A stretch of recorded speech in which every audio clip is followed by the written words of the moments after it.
오늘도 세상의 분주함 속에서 잠시 내 뜻과 내 생각을 내려놓고 주님이 말씀하시는 세밀한 음성에 귀 기울이는 매일 시한 묵상 시간입니다.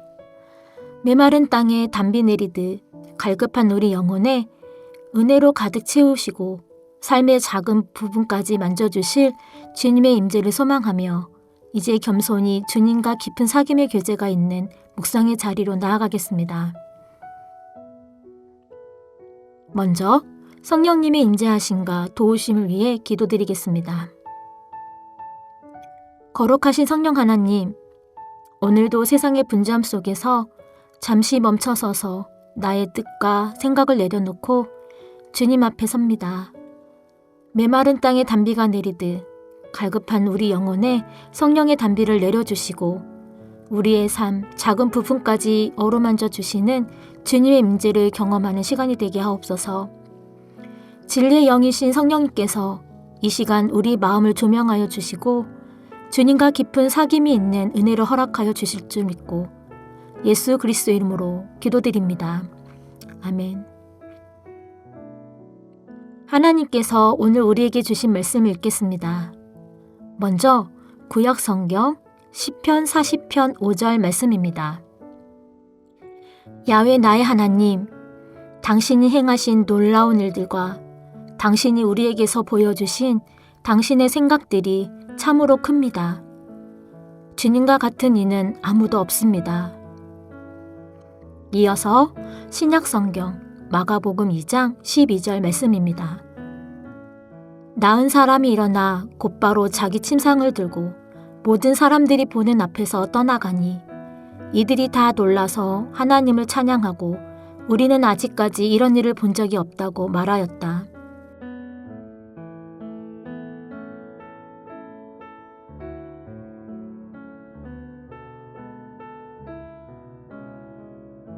이번에는 순서를 바꿔서 다시 한번 읽겠습니다. 나은 사람이 일어나 곧바로 자기 침상을 들고 모든 사람들이 보는 앞에서 떠나가니 이들이 다 놀라서 하나님을 찬양하고 우리는 아직까지 이런 일을 본 적이 없다고 말하였다. 야훼 나의 하나님, 당신이 행하신 놀라운 일들과 당신이 우리에게서 보여주신 당신의 생각들이 참으로 큽니다. 주님과 같은 이는 아무도 없습니다. 말씀을 읽고 마음에 와닿는 단어나 구절, 상황에 대한 이미지가 떠오른다면 떠오르는 단어나 구절, 이미지를 묵상하며 말씀 앞으로 나아가겠습니다.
어린아이가 아빠와 함께 밤하늘을 보며 아빠, 별이 몇 개야? 라고 묻습니다.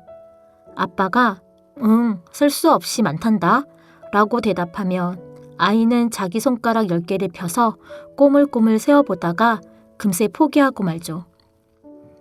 아이의 작은 손가락으로는 저 광활한 우주의 별을 다 담을 수 없기 때문입니다. 우리의 신앙생활도 이와 비슷할 때가 많습니다. 우리는 고작 손가락 10개 같은 짧은 생각으로 하나님의 계획을 다 세워보려고 합니다. 하나님이시니까 이 정도쯤이면 도와주시겠지 라며 하나님의 능력을 내 생각의 틀 안에 가둬버리기 마련입니다. 헬렌 켈러는 생각의 한계에 머물러 있는 우리에게 이런 말을 했습니다. 태양을 바라보고 사세요. 그러면 그림자를 볼 수 없습니다. 우리는 자꾸 내 발밑에 드리워진 고난의 그림자만 세고 있지만 사실 고개를 들어 위를 보면 우리를 향한 하나님의 은혜는 밤하늘의 별처럼 태양의 빛처럼 우리를 압도하여 헤아릴 수 없음을 깨닫게 됩니다. 오늘 구약성경 본문에서 다윗은 내 머리로는 도저히 가늠할 수 없는 하나님의 생각을 노래합니다. 또한 신약성경에서 가버나움의 무리는 내 경험으로는 도무지 본 적 없는 하나님의 일을 목격합니다.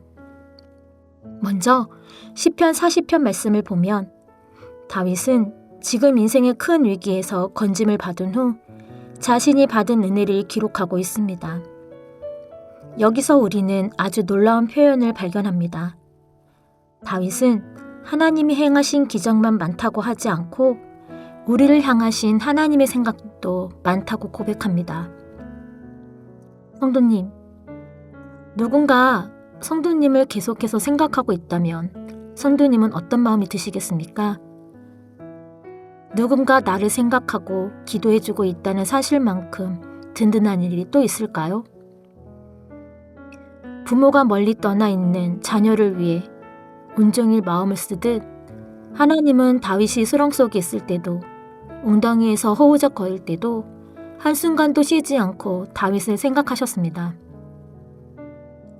다윗은 그 생각의 양이 얼마나 엄청난지 너무 많아 그 수를 셀 수도 없다라고 말합니다.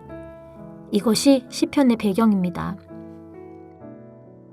하나님의 은혜는 단순히 운이 좋아서 일어난 일이 아니라 우리를 향한 하나님의 친밀하고 깊은 계획의 결과라는 것입니다.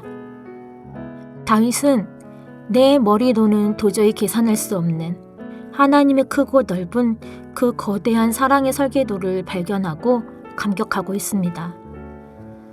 이 다윗의 고백, 셀 수 없는 하나님의 생각이 수백 년 뒤 가버나움의 어느 지붕 아래에서 구체적인 현실로 나타납니다. 그것이 바로 오늘 마가복음 2장의 사건입니다. 지붕이 뚫리고 중풍병자가 내려왔을 때 사람들은 그저 병이 낫느냐 마느냐에만 집중했습니다. 하지만 예수님은 그 사람을 향한 하나님의 더 깊은 생각을 꺼내 놓으십니다. 바로 제사함입니다. 육신의 병을 고치는 것보다 더 큰 하나님의 생각, 즉 인간을 제일 근본적인 굴레에서 치유케 하시는 하나님의 그 거대한 계획을 예수님이 직접 실행하신 것입니다. 병자가 일어나 상을 들고 나가는 모습을 본 사람들은 고백합니다. 우리가 이런 일을 도무지 보지 못하였다. 시편에서 다윗이 말했던 그 셀 수 없는 하나님의 생각이 우리 눈앞에 도무지 본 적 없는 기적으로 나타난 순간입니다. 오늘 이 두 말씀은 우리에게 하나님의 역사는 언제나 우리의 기대를 뛰어넘어 우리가 헤아릴 수 없다는 것을 깨닫게 합니다. 다윗은 자신이 생각했던 것보다 훨씬 더 많은 하나님의 생각을 발견했고 가버나움의 사람들은 자신들이 상상했던 것보다 훨씬 더 큰 권능을 목격했습니다. 이것이 바로 구약과 신약에서 우리에게 보여주시는 하나님의 일하시는 방식입니다. 우리는 당장의 문제 해결만 바라보지만 하나님은 우리의 영혼과 인생 전체를 아우르는 셀 수 없는 계획을 가지고 계십니다. 우리가 하나님 제 사항이 이래요 라고 손가락을 꼽으며 걱정할 때 하나님은 이미 우리가 도무지 이런 일은 본 적이 없다고 찬양하게 될 그날을 준비하고 계십니다. 어린아이가 밤하늘의 별을 다 셀 수 없듯 우리를 향한 하나님의 사랑 또한 우리의 계산기로 계산될 수 없습니다. 지금 내 상황이 기막힌 수렁 같을지라도 하나님은 이미 여러분을 향한 셀 수 없는 선한 생각을 품고 계십니다. 우리가 이 정도면 되겠지 라고 한계를 정할 때 하나님은 도무지 본 적 없는 하늘의 권능으로 응답하십니다. 중풍병자가 자신의 침상을 들고 일어났듯 여러분을 짓눌렀던 절망의 자리가 하나님께 영광을 돌리는 찬양의 자리가 될 것입니다. 이번 한 주 내 좁은 생각을 내려놓고 하나님의 거대한 은혜의 바다를 바라보시길 바랍니다. 다윗처럼 고백하고 가버나움의 무리처럼 경탄하길 바랍니다. 주님, 나를 향한 주의 생각과 계획이 너무 크고 많아 다 헤아릴 수 없습니다. 내 삶에 행하신 일이 참으로 놀랍습니다. 이렇게 경탄하며 하나님을 찬양하는 매일의 삶이 되시길 소망하며 기도하겠습니다. 하나님 아버지, 나의 얕은 생각으로 주님의 크신 계획을 감히 재단하지 않게 하여 주시고 다윗의 고백처럼 그 풍성한 사랑과 가버나움에서 나타난 위대한 권능이 오늘 나의 삶 속에서도 흐르고 있음을 믿음으로 고백하게 하옵소서. 하나님 앞에서 내 생각과 내 계획은 내려놓고 주님께서 베푸실 역사를 기대하며 살아가는 오늘과 매일이 되게 하옵소서. 우리를 끝없이 생각하시는 예수 그리스도 이름으로 기도드립니다. 아멘. 계속해서 말씀 가운데 잠잠히 머무르며 묵상의 시간을 이어가실 때 다음의 질문들을 통해서 주님의 음성에 귀 기울여 보시기 바랍니다. 첫째, 내 생각의 틀로 하나님의 능력을 제한하며 살고 있지는 않은지, 나의 짧은 생각이 나를 향한 하나님의 계획보다 앞서지는 않은지 묵상해 보시기 바랍니다. 둘째, 눈앞의 문제 해결을 넘어 내 영혼의 근본적인 회복을 구하고 있는지 생각하며 육신의 치유보다 더 큰 제사함의 은혜를 주시는 예수님 앞에 내가 오늘 가장 먼저 고침받아야 할 내면의 모습이 있다면 무엇인지 묵상해 보시기 바랍니다.